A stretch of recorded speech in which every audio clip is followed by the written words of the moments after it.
Kasi simula pa lang ng taon, may nakaumang ng petisyon laban sa 2024 budget sa Korte Suprema. Ayon kay Senate Minority Leader Coco Pimentel, binabalangkas na niya ang petisyong kukwestiyon sa mga probisyon ng General Appropriations Act. Kabilang dyan ang idinagdag ng Kongreso na 450 billion pesos na unprogrammed appropriations. Ito yung mga item na wala pang tiyak na pagkukunan ng pondo at maaari lang mapondohan kung may sobrang kita ang gobyerno o sa pamamagitan ng grants at loans. Ang problema, wala pa sa 300 bilyong piso ang panukalang unprogrammed appropriations ng Pangulo. Giit ni Pimentel, bawal dagdagan ng Kongreso ang halagang itinakda ng Presidente. Dapat anyang matigil ang ginagawang paglabag sa konstitusyon. Kasi presidential form of government tayo eh. The president must be the one requesting or initiating the budget process. From my memory, this is the 3rd year in a row na parang naabuso na yung unprogrammed appropriations. Sang-ayon din si Pimentel sa obserbasyon ni na Albay Representative Edsel Lagman at dating Senador Ping Lacson na nagagamit ang unprogrammed appropriations para sa pet projects ng ilang mambabatas.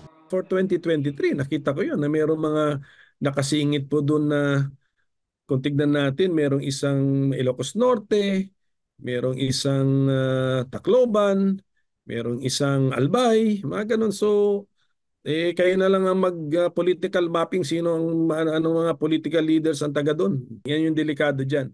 Merong sa unprogrammed appropriations, merong matasabi nating lump sums, meron din mga itemized. So doon sa mga nakalump na mga amounts, palakasan na yon kasi per request na yan eh. At dahil taon-taon namang ginagawa ang budget, mali rin anya ang ginagawang pag-certify as urgent ng Pangulo sa panukalang pondo. Dahil dito, ginagawa ang 2nd at 3rd reading sa parehong araw kaysa nabubusisi pa ng mga mambabatas. Ilang thousand of pages ito, di lalo natin hindi nakikita lahat ng detalye. So, after the fact na tuloy, na ngayon na batas na, makikita natin ang mga detalye, then therefore it's the proper time to question yung mga wala sa lugar. Ani Pimentel, dapat maihain ang petisyon sa lalong madaling panahon. Isang kongresista raw ang nagpahayag ng interes na pumirma rito pero hindi niya pinangalanan kung sino.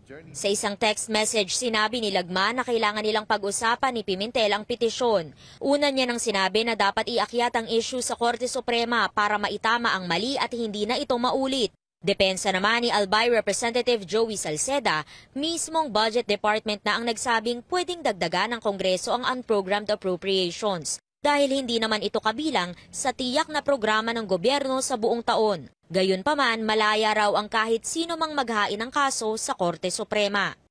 Kung kakatigan ng Korte Suprema ang petisyon ni Pimentel, maaari raw nitong ibasura ang ilang probisyon ng General Appropriations Act.